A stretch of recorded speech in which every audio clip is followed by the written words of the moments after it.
Hello, everyone. Welcome to the Stay Grounded podcast. I am your host, Natalie Q, and it is my pleasure to introduce to you Sonia Perez Lauterbach. She is a change expert, impact cultivator, and leadership coach. Sonia is on a mission to shift the leadership development paradigm towards caring for the whole person. Her holistic one on one coaching approach, the Leadership Atlas, supports her clients in becoming confident, effective, and joyful leaders who love their lives and have sustainable energy for their meaningful work. Her practice and presentations incorporate research based coaching methods, neuroscience, somatics, psychology, and a plethora of insights gained from personal breakthroughs and mental shifts to help others lead and live with more ease and joy. She knows that when a leader feels better, they lead better, creating healthy, more effective, and sustainable organizations. So, everyone, please help me welcome Sonia Perez. Hi, Sonia. Welcome to the Stay Grounded podcast. I'm so excited to have you. Before we get started, how are you feeling? How's your week going? I'm doing great. The sun is shining here up in Minnesota and happy to be here with you and sharing this conversation. I love that. Well, thank you for taking the time. And I always love to start my episodes with you telling us a little bit about yourself. Who is Sonia Perez? Tell us about your story, how you got started, and what kind of got you here. Yeah, that question. Who is any of us, right? Right. Well, I come from my grandparents they're migrant farmers in Nebraska and orange packers in California. I consider myself Chicana. I'm Latina. I've used Hispanic, Mexican American, Love. and I've come to the point where I was like, I'm just me. I love that. People Yes. love to put titles on us.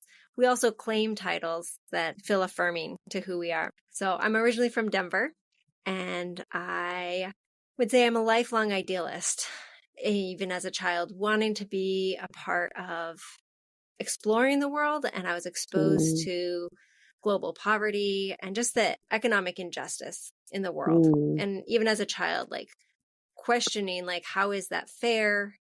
Kids, you're all interested in, like, what's fair. And I just saw a world mm, that wasn't fair. right. And I'm an artist, curious person, love to ask questions.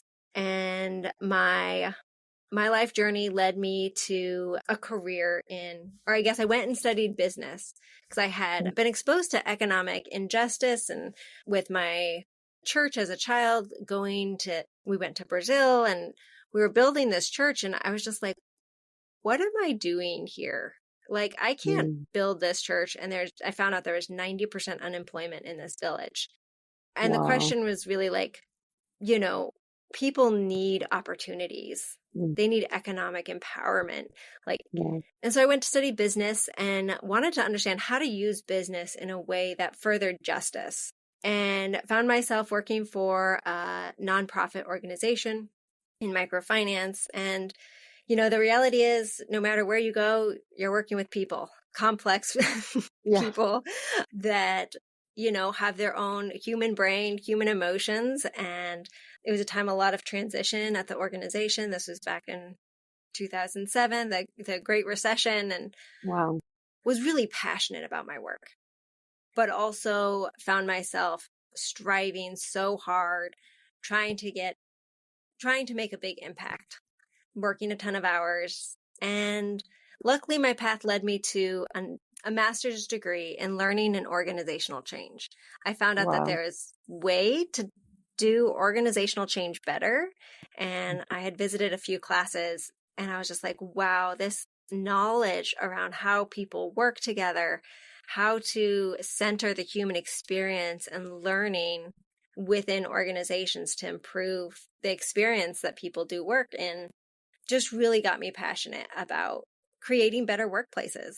Like, so Mm, many people pour their energy out for causes and in their work, and we can make it better yeah.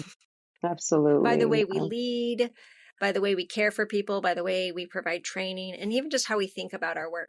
So in that program, I was exposed to executive coaching, and Mm, I was like, wow, I did not know that it was an option. So many corporate organizations provide executive coaching for all of their top people. My colleagues in the master's program were from Google and Facebook and AMX, and hmm. they had a whole learning division, L&D, learning and Wow. development, about how to develop people. But most nonprofits don't have, or small nonprofits don't have that access to that kind of information. So, um, yeah, I just felt really passionate about helping people in their leadership create organizations that care for people as well Mm-hmm. as the cause. Sometimes we just care so much about the cause and we, you know, underpay staff, have poor communication habits, Mm, operate from defensiveness, and even seeing some of these habits in myself, the way that, you only know how to be based on what you've seen. right. And if you've been in either toxic organizations or just, families that have a variety of ways of communicating, Hmm. that you have to learn those skills to be a better Right. leader. And so that's been my journey of improving the way that I am myself a leader now as a mother and as a Hmm. community organizer and volunteer and board member. That journey of personal leadership is always developing. So, Right. I love that. Well, welcome. That is incredible, and how passionate you are about all of these things. I remember when I was talking to you, I was just so intrigued by you just going to get this master's and you learning all these things in the nonprofit world, and how leadership is really about how we feel on the inside, right? It's really important to be an effective leader, which is why we're here. We're here to talk about 3 steps in becoming an effective leader. And as we start that, and before we even get into the 3, right, I want you to tell us, what is the history of fear, trauma, and stress that comes in leadership, especially for our BIPOC community? What is the history that goes behind this leadership? well, I think that's a broad question, and there's so many different ways to Right. go about answering that. But I think I'll just share some of the things that I've gathered. In my program, you have to do a capstone project where you conduct some research, and I was curious about why there were so few Latinos and Latinas in Hmm. leadership in major organizations, in the corporate setting, on boards, and in the white majority organizations. We have very, very small representation. And I was like, why? I had a question around that. And so I looked at self-efficacy, which I didn't know those words before at my program. But self-efficacy is the belief that you can do something, that you are capable of something.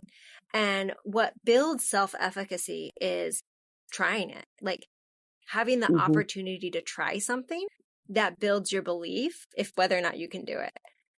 Another piece is if someone tells you that you're capable of it. So having like a mentor or supporter saying like, yes, you can do this. The other thing is seeing someone who you can identify with that has done it. And so in many ways, Hmm. a lot of us don't have parents that are within corporate world. We don't have Yeah. a ton of role models that have gone before us in white majority major corporations. And so we don't have those role models. And then the fourth piece is just also like an element of personality. Like I just believe that I can do it, like kind of that internal Hmm. self-confidence. Hmm. And so I looked at self-efficacy, like what builds self-efficacy of the individuals that I interviewed that are in those spaces. Hmm. And this was like over 12 years ago. And so I am so excited about where we are today with Right. the amount of connections and networks and people that we're seeing stepping into leadership. And just it's easier, I think, LinkedIn even now, like easier to connect with people that have gone Right. before and to see, okay, I do belong in those spaces. So going back to your question of like history and fear, I think, when I went after answering or trying to explore this question, I said it was like based on the small numbers of Latinos in those spaces. But I think Mhm. also, like, deep inside, I wanted to know why I didn't feel comfortable.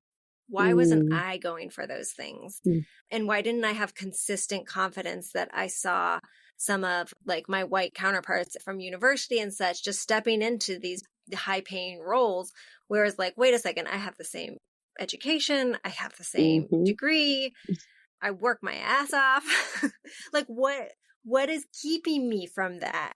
And so I guess that's been kind of a like life journey of like peeling back the layers of what builds that self-confidence and that mhm, sense of belonging. And, you know, one piece of it is epigenetics. And when you ask about mm, trauma, like, I didn't know about epigenetics that within our family lines, we are impacted generations past mm. when the trauma hits. So you Yeah, might be like, well, I came from like my life is easy. I didn't have to immigrate. Like I didn't go through some of the trauma that my parents or grandparents did, but you actually are absolutely. still affected by it. It's still in you. Still in you. Yeah. Yeah. Yeah, I agree. And I think that it's just really helpful to acknowledge that the fear that our ancestors experienced of scarcity and the real disadvantage impacts how we've experienced the world. And Absolutely. for me, I am Chicana. My grandparents were born in the US, but I also took time to better understand the history of the Southwest. Mexico used to be Yeah. twice as big. Wow. And we forget that. I used to feel Mhm. a lot of shame when people were like, well, you're Mexican American. Where in Mexico is your family from? And I felt a lot of shame that I was Mhm. claiming my heritage, but not knowing where in Mexico, or because it was like I hadn't personally immigrated, that I was allowed to claim that. Oh, yeah. There's a lot of struggle with people that are like, they're not necessarily first gen. And so it's very Yeah. hard to claim, a Mexican American or whatever it is for that specific person. I've heard a lot of friends that actually have experienced that and that shame in that. Yeah. And it helped for me to first learn the history that in the Hmm. Depression, over 2 million American citizens of Mexican descent were deported. So Wow. that's trauma that, Hmm. my family wasn't deported, but my grandparents, like my grandmother left an indenture, or my great grandmother, she ran away from an indentured farm in Texas. Yeah. Yeah. And And there it's was funny. lynchings in Texas of Mexican Oh my Americans. gosh. That is crazy. If we go back in our history and like, I feel like people don't recognize that, like you said, the trauma stays with us. If we don't learn how to navigate through it and experience it and just almost release it, it's it's difficult for us to see ourselves in leadership positions. I experienced that myself. Like my mother's Salvadorian, my father's Colombian, and I'm first gen, and I see the struggle. I see when we were younger, we couldn't buy certain things and experience and the one thing that impacted me that you said was we don't see people in those positions because we didn't grow up with that. So we don't think Hmm. we're kind of worthy of getting that. And it's it's like there's this shame, like you were saying, that revolves around wanting to be in that position. But why do we feel shame in wanting more? Right? Like, why do we feel shame in wanting to be leaders? There's just this back end shame, trauma, Yeah. fear that comes along with all of that. And most of us don't recognize it, actually. Yeah. We think it's very normal. For a long time, I thought it was normal. I was like, yeah, I'm not meant to be in those positions. And then I started to question myself, right? Because one of the first Yeah. steps I really realized was questioning myself and asking myself, Hmm. what is the shame behind this? Why don't I feel worthy? And it goes back to, I guess, feeling supported and wanting to take a leadership role. Because, for example, at least for me, in the way that I grew up, my parents very much wanted me to be the attorney, the doctor, just kind of follow a path. And Uh-huh. being a leader was never in that path. So I thought it was very interesting that you kind of revolve this around shame, because I very much, even myself, like feel the shame. And I am still navigating through that. I still navigate Yes. through the shame, even though I'm somewhat in a more leadership position than I've ever been in my life. I still sometimes wake up and I'm like, I'm not worthy. Like I just say all these crazy things that really they don't make sense. But again, they come from everything that you're saying, from, Yeah. our grandparents, from their great grandparents, from even like times of slavery. And we're just kind of like taking on this pressure and just like Mm. not knowing what to do with it. Yeah. So, yeah, I mean, sorry, I just kind of Yeah. wanted to kind of pinpoint that just because I love letting people know how human that is to feel that. Yeah. Sometimes people feel like they're alone in it, and you're not. Like you're not alone in like the fear and the trauma and the Yeah. stress that comes with having to be a leader, because for us Latinos, this is new. This is like new for our community. This is new to it hasn't been really that long since we've like started to take leadership Mm. positions. So I just kind of wanted to humanize that, and Yeah. I love everything that you're saying. So I mean, please continue on with your point. I just thought Yeah. it was really powerful that you said that. Yeah. I think you're totally correct in how the weight of shame Hmm. clouds our mind and our Hmm. capacity. And Yes. so whether your shame is, I mean, from so many different things, I'd say like take the time to be like, where do I feel scared to show up in? That's a good question. Because the reality is like you can have shame for not speaking English. I had a lot of shame for not speaking Spanish. And then I realized like once I kind of learned the history and realized, well, my parents lived in a time where you were not allowed to. It was so discouraged for their Wow. safety and for their ability to survive. Their Wow. parents encouraged them not to speak Spanish.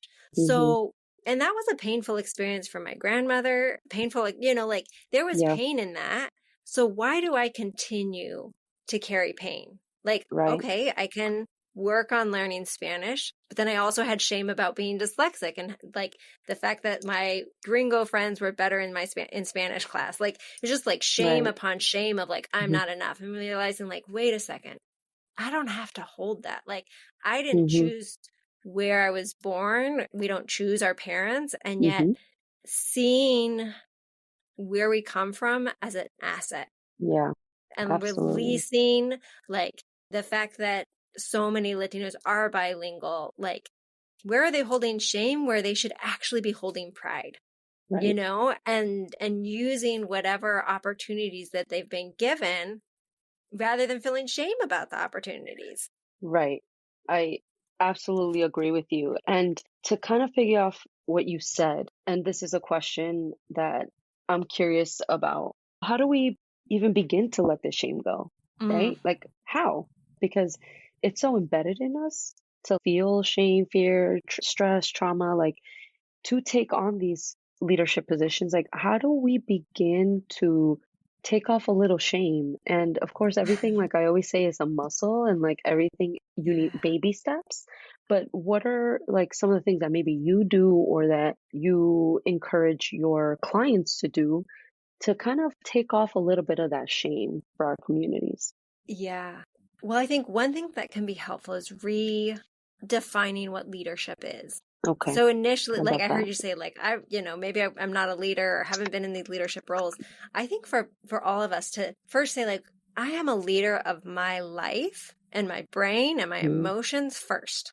No one I can love take that that. from me. And to step into leadership of your own life I love is that. the most powerful thing you can do. And then you start questioning, I have these things that feel like weaknesses or things that I am ashamed of, but why?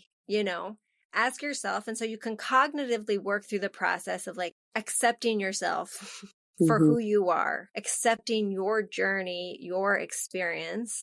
And then also, so then there's like emotions behind that, like the feeling of shame. But then also when you're talking about like it being in our DNA and our genetics and that fear of understanding that we are human bodies and that we feel it in our bodies. So like as you're journaling or thinking through like where I help my clients work through kind of the somatics of like, where am I feeling this in Mm, my body? yeah, And that's if I can important. identify like okay, tightness in my heart and, scrunched shoulders, or like when you can identify the physical sensations that you aren't those sensations, like just like hunger pains, you're not hunger, you have hunger pains, Right. right? Oh, I Like we love have that. these Yeah. emotions and they aren't you, but they are happening on your body. And that's Yeah. okay. Like, and then you can start to transform how you think about them, right? So, like, Mm-hmm. if you Mm-hmm. feel like you're always nervous when you go into a room where you're about to speak or where you're the only Latina or whatnot, like,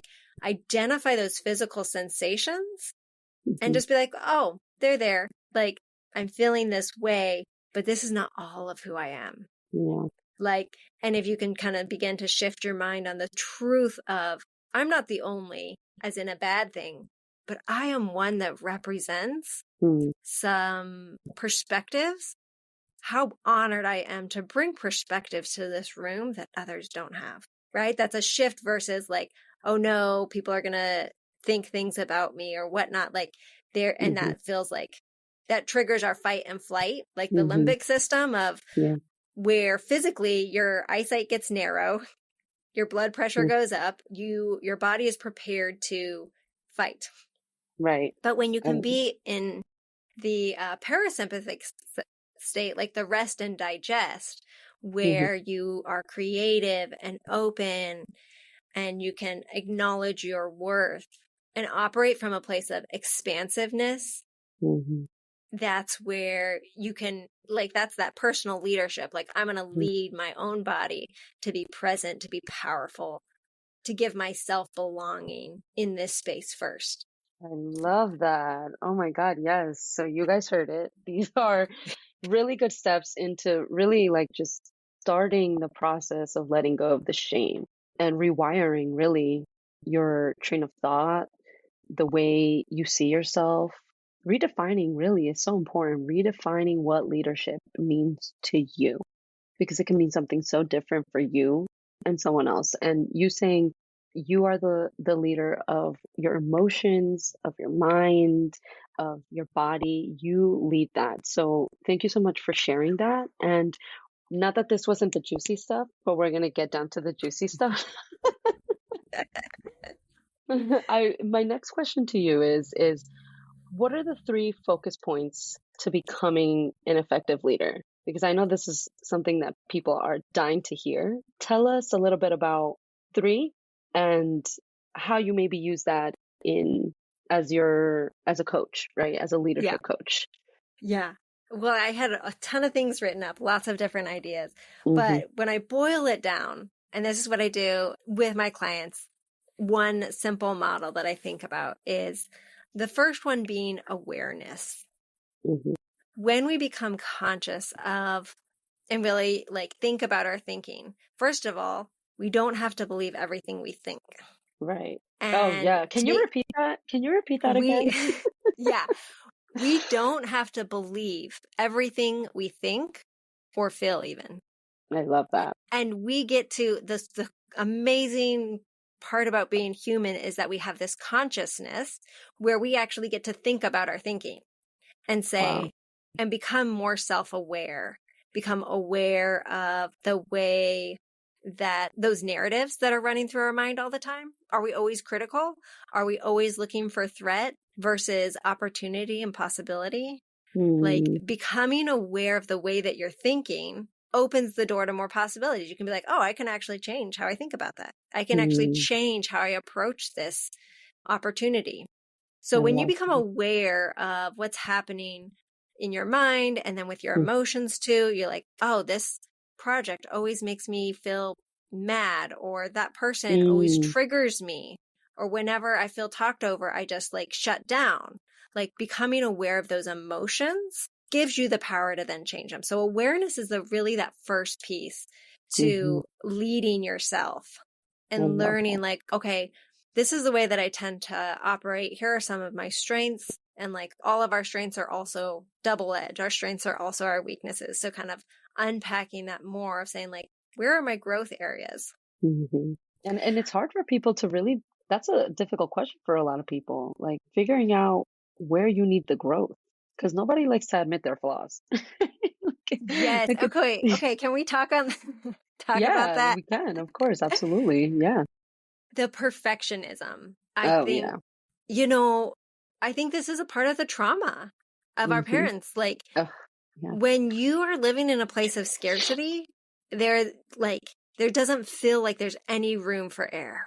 And Yep. so you feel like you have to be perfect.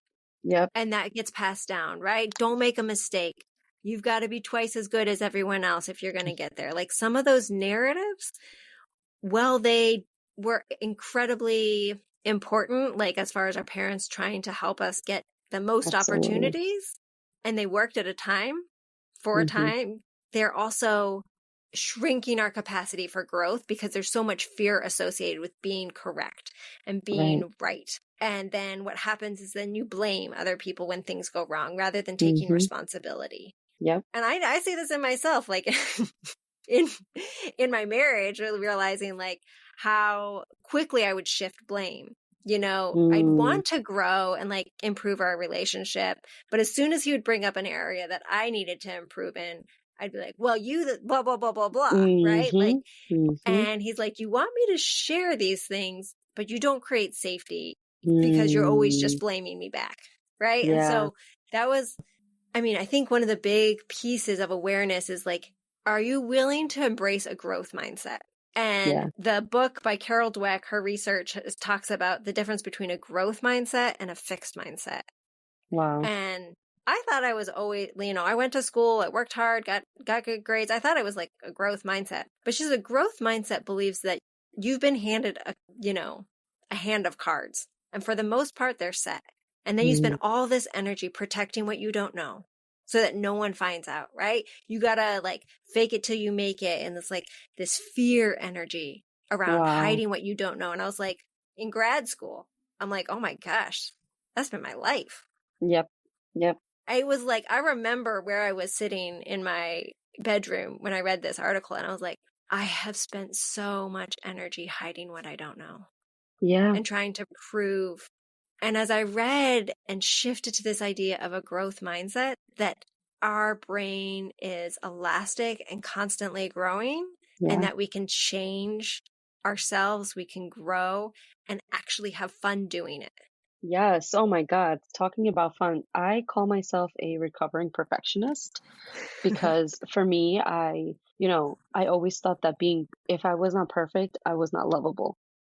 If I was Mm, not perfect, I was doomed to fail. There was like hmm. failure was like, oh my God. Now I'm in a space, especially, of course, I've done a lot of work, but there's this beauty in mistakes. I am so full and embracing mistakes. I'm like, I know that if I made a mistake, I'm growing in a certain area. I'm not failing. I'm actually winning. And it sucks that as a society as a whole, sometimes they teach us that failing is horrible and that it's like looked down upon and we shouldn't do it. How like oh my like the audacity of you like doing something wrong when there's actually a lot of beauty in messing up and again going back to that having fun, like Yeah. enjoying the mistakes. They're not all going to be great and feel amazing, but Hmm. they all have a purpose. I feel like there's always this like purpose in making mistakes and learning from them and growing from them. And whether that's in your professional life, in your love life, in friendships, you can make mistakes. It's okay to make them because we're imperfect. And Yeah. I was listening to a podcast the other day, is like, if you're not making mistakes, you're 100% not growing. You are literally staying the same. And that's Mm, actually an issue. There is an issue with you not making mistakes because, again, it goes back to our parents needing to do everything perfect because it came from scarcity. But we have these opportunities now to where we don't have to live in scarcity. yeah. Thank God we have the option, and we unfortunately close ourselves off to the beauty of mistakes and growing, and instead of embracing them, instead of kind of saying, oh, now it's so funny, now I'll be like, oh my God, I made a mistake. Okay, it doesn't feel right now, but I know that there's something that I'm learning from it. Like there is something that's good. There's like this beauty that's going to come from it even if I don't recognize it. right away. So Yeah. I love that you brought that up because there's just, I love calling it a recovering perfectionist. I Yeah. love Yeah. And it is that. recovery because our nervous system tells Hmm. us don't do the thing. Hmm. Because I mean, and I love to talk about how our brain works and being able to have compassion over, oh, it's telling me not to take this action because my brain is trying to keep me safe. That's its job. Yep. It's evolved to do Hmm. that. And it thinks that applying for this job, even though I only have like 99% of the job requirements, no, we should be applying for jobs that feel outside of our league because Yeah. that's what white You men do never all the know. time. Yeah. Oh. Like women, it's research shows that like we wait until we have everything on the job Oh. requirements before we apply versus Yep. so anyway, that's an aside. But it might feel scary to do something. Well, what if they ask me to do this one thing on the job description that I don't have? Hmm. And that feels unsafe, so what I should do is not do it. Oh yeah. But understanding, okay, brain, like thanks for trying to keep me safe. Worst case scenario, I grow in this opportunity. I Hmm. figure it out. I figure out how to do this. And I come from a people who have always figured it out. A Yep. people who Oh my are God. like, Yes. like we talk about the trauma, but also we can talk about the resilience. Hmm. So in our heritage and saying like, we know how to do it. We figure things out. Yeah. So if my parents, if my grandparents and I come from people that have figured it out, Hmm. then I can Same. figure it out in this boardroom. Yeah. I Right. can figure out a tough conversation. I can Right. hold the balance of like a both and complexity in this Yeah. leadership role. Yeah. So pulling on some of that mindset too. So I got a little bit off there. But yeah, Oh so no, this is our great. brain's trying to protect us, but we can also Hmm. remind it that I'm safe and that I belong in these spaces. Yeah. And letting our nervous system say, like, I hear you. I understand that it feels scary to do things that I don't know how to do 100%. Right. And even acknowledging our school system I see it I have a 9 and 6-year-old, like how in school, I already hear them be like, oh, I like math because I'm good at it. Like we can like Hmm. things that we aren't good at because we're going to get better. Like the first time we tied shoes, like it was tricky, but now we don't Hmm. think about it. And we need to remember that learning curve. That's true for everything, right? Like writing big reports or facilitating a meeting. Like, yeah, it's not going to be perfect the first time. It's not going to feel easy the first time, Hmm. but we get better at it. Yeah, absolutely. And it's funny you say that. I remember I used to, back in the day in my early 20s, I worked at a law firm for a really long time. And I was there, I want to say like 4 months before they asked me to be a manager. And I was horrified. I was like, oh my, like, what, me? Like, I was like, I was afraid. I was like, what if I can't lead these people? What if, like, and I didn't say this out loud, but I very much, there was like this fear around it. And I was like, wait, but I've been here 4 months. There's people here that have been longer than me and they chose me. You know what I mean? Like Yeah. a room full of white men, right? So like choosing me, I'm like, okay, so there's something that I have, that I possess, that is an art, right? And Mhm. I was scared, I was horrified. The first day that they announced it, I was like, oh my God, this is like, and once I got in it, I started to just like really embrace that role. And I ended up being a really incredible manager, and people really loved working with me, and people always Nice. asked me for help, and there was other managers, right? But I feel like people gravitated towards me because I set aside the fear and I just went for it. And I made Hmm. mistakes. I made mistakes. I believe me when I tell you I made a lot of mistakes during that time, but I learned how to be an effective leader because I just kind of I did the thing that I didn't know how to do. We don't know what we don't Hmm. know, right? And so when Totally. I threw myself at it, I was like, okay, let me just do it. And it ended up being something beautiful because now from that experience, I know that I know what I can do as a leader, and Hmm. had I not been put in this position, I don't think I would have ever known, right? I don't think I Yeah. would have ever understood the power I have, the power of my voice, the power of just how I care for people, because that's part Yeah. of being a leader, caring, And I Yeah. think that's why people were so drawn to me when they needed help with something. Like some people weren't even in my team and would ask me for help. Like, hey, Yeah. and I'm like, I gotcha. Like, let's figure it out together. So just kind of letting go of that fear, and not letting go, actually, just doing it even if you're scared. Like you have to Yes. do it even if you're scared. Yes. Like it's inevitable for you to be not to be scared in something new, right? Totally. I always tell people that you're going to be scared, and it's about just passing that threshold of scarce of being scared. Yeah. Once you're done, you're like, oh, what was I so afraid of? Yeah. Like, what Yeah. was I so afraid of? So I love that you said that, because I lived it, and Yeah. it was nerve-wracking. I was young too. I think I was like 24, 25 when I started that position. And I was like, this is crazy. And I stepped into it, and I think it was one of the greatest things that I got from that experience. Just Mm. knowing who I was as a leader, knowing who I was for people, and Yeah. how I showed up for others. And during that time, it was also like a time where I was really doing a lot of self care and I starting my journey. And Mm. these things really impacted the way I showed up for others. Nice. Yep. Like the internal work that I did back home before I walked into the office was something that really helped in becoming this effective leader. So I love that you said Yes. that. Yes.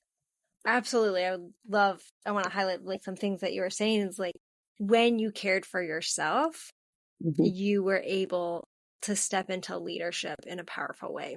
And I also want to highlight the fact that like your care as a leader, I think as Latinos, this is an attribute in the way that we do leadership.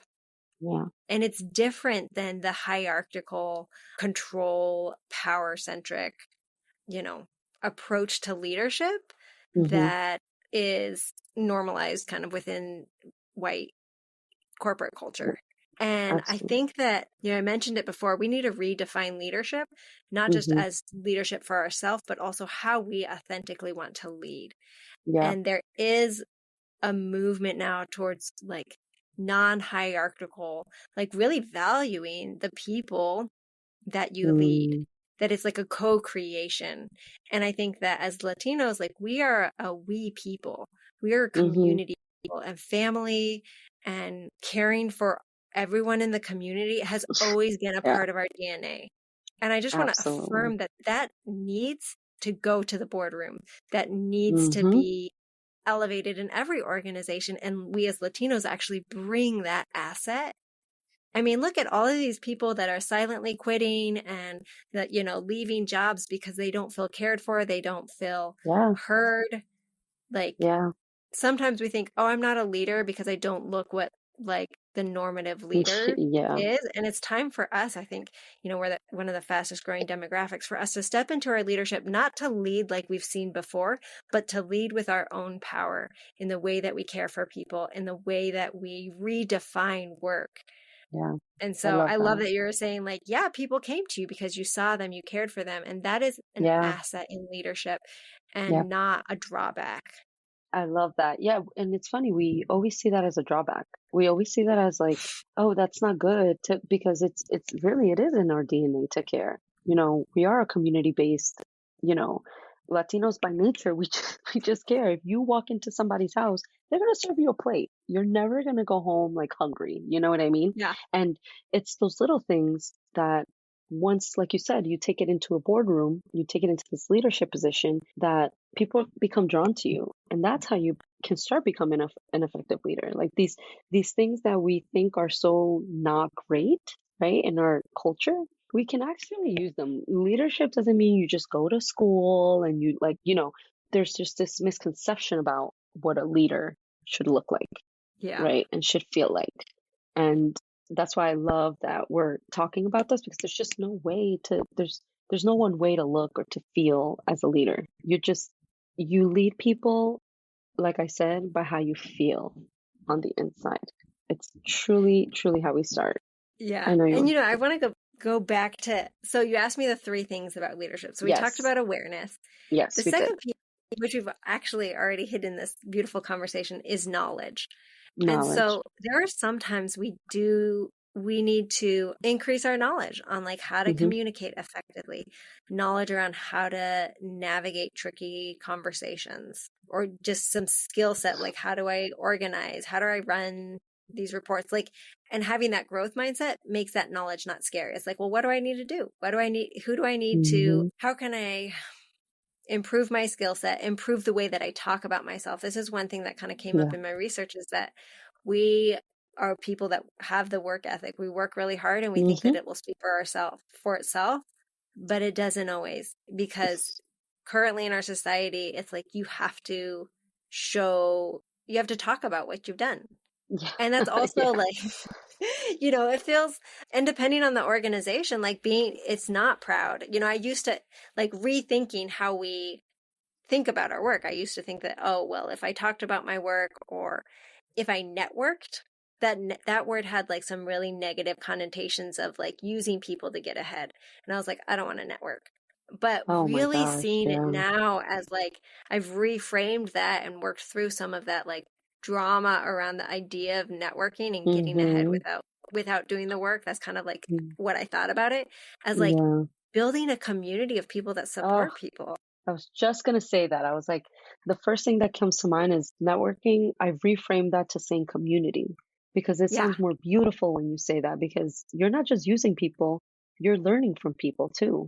Like And there's something this person knows that I may not know, you know? absolutely. It's that not like, and going after that knowledge, like someone Hmm. has walked this path Yeah. of getting onto a board or leading in this different way or navigating change. Like, let me go talk to them. And the reality Hmm. is, now that I'm older in my career, it's like, of course, I'd love to connect with people and Yeah. give knowledge and share experience. Whereas when I Hmm. was younger, I was like, oh, I don't want to bother people. I don't want to seem like I'm trying to get ahead. It's like, Yeah. it's funny. Those thoughts that I was believing were not actually true. And like now, simply by a shift of saying, oh, Yeah. there's so much knowledge out there and I love sharing it, Yeah. and I love sharing opportunities and connections, and makes it more fun to Yeah. Just to reframing. pursue. Yeah. Reframing what literally that's what you just walked through was a reframe of like Yeah. how you saw networking because I can see why you saw it that way, because it's also the word, right? Like there's just this like thought of what networking means to people. And then for me, for example, reframing it to community building has done wonders. Yeah. It's really done wonders because I want to be in community. I want to feel like I'm learning from him or her, or she is learning from me, or, Yeah. giving this information and being expansive in that way. Yeah. But yeah. And the third step, or the third piece of Mm, the equation, is practice. ah, I like that. Can you expand on that a little bit? Yeah. So I think I used to maybe think of like, okay, you practice and then like you have the presentation and it's beautiful and it's perfect. It's like kind of going back to the like perfectionist mindset and realizing that life and leadership is a practice in itself and is worthy on its own. Mm, And it's not like practice as in rehearsal, but practice as in every day I get to show up and enjoy this thing and get better at it. wow, I love that. I absolutely love that you said, guys, she said, life and leadership are a practice.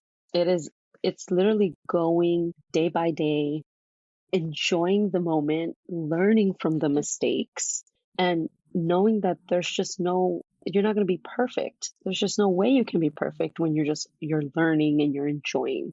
And there's just beauty in that. There's beauty in just like practicing and just letting things kind of grow as you practice, as you develop, Yeah. as you learn from people, as you build community, right? So Yeah. I love that. Please continue, but I love that you said that. I needed to repeat that because it was very impactful.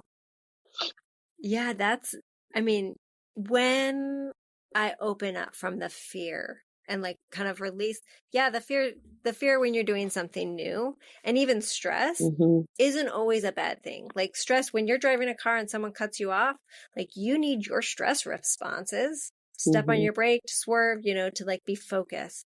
And there's times when like got a big report, little bit of stress in your body, or when you go to the gym, Mm-hmm. you need to stress your muscles in order to grow.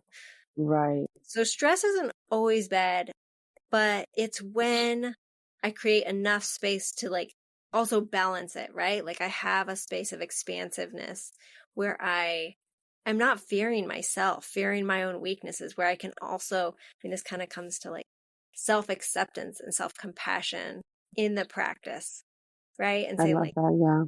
Yeah. having more fun when you're in the process. Mm-hmm.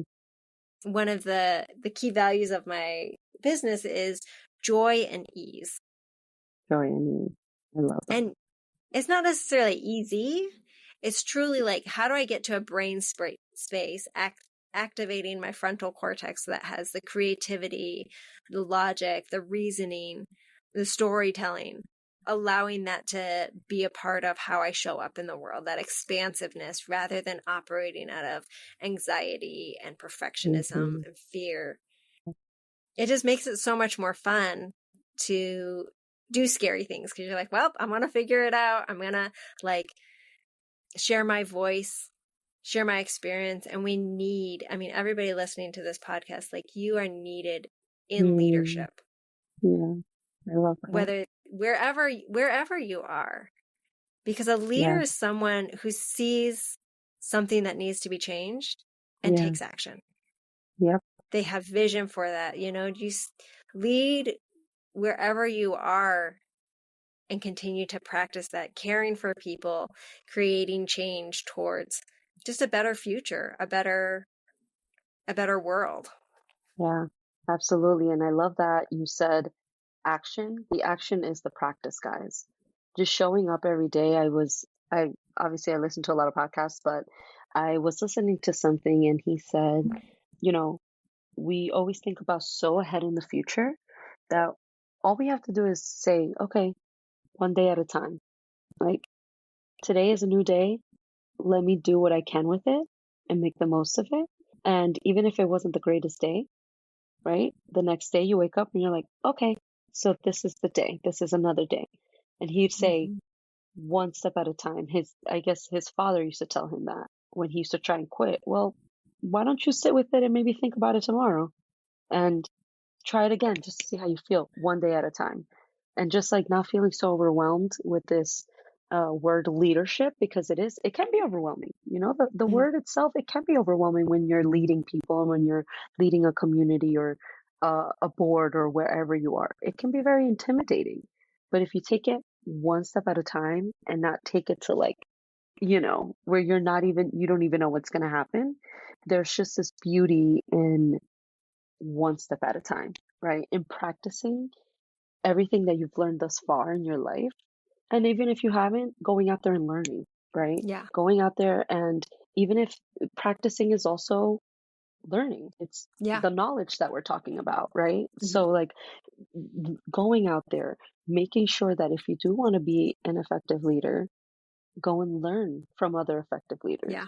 read the books, get the programs that you need, talk to the right people, be in the environment where you see leaders, right? Yeah. Because I used to always want that. And now I make sure that I go to events where I never want to be the smartest person in the room. I Because if love I that. am the smartest person in the room, I'm not in the right room. 100% not in the right room. I always want to be, of course, enlightened people, but I want people that I can learn from constantly. And I now make sure that I put myself in these positions where I'm networking in community and I've learned that I can become a more effective leader. I and I know this because I'm putting things that I've learned from other people into practice every day. And not every day doesn't look the same. There are some days where I'm like, oh, this is so uncomfortable and like Mm. this sucks. And because I'm not here to make it seem like leading and all these steps that you're giving us, they're easy. They're not easy. But if you want to grow, if you want to, again, be an effective leader, you have to get uncomfortable. If you want to Yeah. make an impact, you have to get uncomfortable. And that's part of letting go of perfectionism. That's part Hmm. of learning in community. That's part of putting into action and practice. So I love that these steps that you gave us, I mean, they're really just effective. Like there's things that people can actually go and do, and it's not something that someone in corporate can do, but you can't, like, which is what Yeah. I love. Like they're baby steps and good steps into kind of getting you going into becoming that leader that you want to be. So thank you for those, because now that I'm seeing them, because I wrote them down as you were saying them, they're so doable. They are literally so not easy, like I said, but they're baby steps. We can actually awareness. Awareness is such a good one, because I feel like awareness, even if you don't want to be an effective leader, let's say, and you're scared to become that effective leader, awareness is something you should want for yourself in general, right? Like as a person, you want to know what your likes and your what you don't like, what projects you like to work on. If something triggers you, why? And going back to Yeah. that and either healing it or working through it. So Yeah. awareness is just something that you should want to strive for regardless. And then you said knowledge, right? So learning, learning from others, networking, community. And then from that, practicing the leadership, setting yourself up for everything that you are learning, now putting into action. So I just kind of said three. I don't know if there's anything else you'd like to add in terms of these three steps. Man, there's like I think that so I broke those down into three. There is it can be a fun journey. And what I Mm-hmm. like there are other models and other things that I help my clients work through on creating nurturing habits that fill up their cup so that they can be authentic and empowered leaders, Yeah. especially as Latinos, like really centering into giving ourselves belonging first, like not Mm-hmm. waiting for other people to say, "Oh, you belong in this room." Yeah. And and I think that yeah, it is a journey, and my leadership approach is called the Leadership Atlas. And I use that word I use that for a couple reasons. First is that like we all have a unique journey. And so Mm-hmm. if something that I said doesn't resonate with you, that's okay. Like take what resonates with you that's helpful to you. And, all of my clients do have different internal landscapes. We have different traumas, different opportunities that we're working with. And so what I help my clients do is map out their authentic map to Mm-hmm. leadership. You have different barriers, different personalities, different wiring that we're Yeah. working with when we map out your leadership journey. I love And the that. second reason why I use the word atlas is it is the top vertebrae between your skull and your spine. And so I Ah. think leadership is really a mind, emotion, and embodied. It's like the full thing, right? Like we can Mm. have all the knowledge and, I have the degree, but that didn't give me the confidence. I still had Mm-hmm. embodied insecurities. Yeah. So like we go get all the degrees, we go get more certifications and we just like, yeah, the knowledge is important, but it's also an embodied response, like so that you can embody that confidence. So it Yeah. is a mind body connection that's going to help us show up in a state where we're not in chronic overwhelm or panic or fear that we're, Yeah. outside of our comfort zone. Like you said, the I fear can love be there. that. It can sit in the back seat when we're doing something new, but Yeah. if it's chronic and you're always feeling overwhelmed. So it is a mind body thing, and that's what I help my clients work through is how do I feel that joy and ease and sustainable Yeah. energy as I Yeah. walk this leadership journey out, whether it's leadership as a mom of your Yeah. household, leadership Yeah. in your community or in your job that, yeah, and making it a fun journey of growth and discovery of, Yeah. who we are. I love that. I love that you said that, because leadership can be so many roles. We are talking, of course, in a bigger perspective, but you can be the leader of your household. You can be the leader at work. Like it doesn't necessarily, there's no one way to be a leader. It just depends on your life. And like you said, we're all so different. So I love that you mentioned that. And my last question to you. is, I mean, I know we went over some of the small things that people can do, but if someone right now said, I don't even know where to start, like what do I even do? What is just one simple small step that someone can take to starting that role of being an effective leader? One thing. I know that's a little Mm. hard because there's just so many. I would say give yourself permission to believe that you already are a leader. That's powerful. Reframing, reframing. Absolutely. I love that. Well, we are getting close to ending this episode. This was powerful and beautiful. And I just want to thank you so much for just being here because I think that our community really needs to hear everything that we discussed today. I think there needs to be more of us in these leadership positions. And Yeah. we are going to put, all the things you said in the description below, all the resources also. I know that there was a article that you read, so I would love to have, people Hmm. read that about the growth mindset and the fixed mindset, I believe. Yeah. So I would love to have that. And of course, we're going to end this with the three questions I told you that I Okay. had. I'm like, are you ready? They're not crazy, but I love to end them just because this was such a impactful episode and topic that I like to end it on a light note. So the first question is, what's one word that describes the season you're in right now? I'd say growth. Growth. I love that. Yes to more growth. The second one is, what's one piece of advice you'd want to leave behind if you had to leave the earth tonight? And take a second. I know that this people are usually like, "Whoa, this." I would say that there is love and abundance Mm. in this world to everyone who seeks it. Oh, I love that. Can you repeat that one more time? I'm like, I just want people Okay. to really listen in on this. There is love and abundance for everyone who seeks it. I love it. I love that. And then the last one is, what's the worst advice you've ever received? Ooh. I don't know. I usually block that out. Well, that's an answer. Listen, that's an answer. You just block out the worst advice. So I love that. I love I love that you said that that's the answer. Well, I just want to thank you again for being on here. Thank you so much for your wisdom and for just everything that you shared with us. I think this is such an important topic for us. And of course, I'm going to leave everything in the description below. And I didn't mention, but you guys should totally sign up to Sonia's newsletter. I thought it was so impactful. I navigated through it the first 5 days. So I will also be leaving that and how you can sign up to her newsletter below and how you can connect with her, work with her.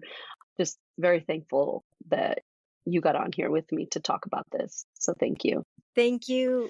Thank you so much for having me. It has truly been just such a pleasure to have this conversation. And thank you for your leadership, taking this idea, taking your own healing, and Yeah. creating a platform for so many people to also have their healing journey. And so thank Mm. you for doing that. Thank And you thank you so for having me much. on. Yeah, thank you. All right, guys, till next time.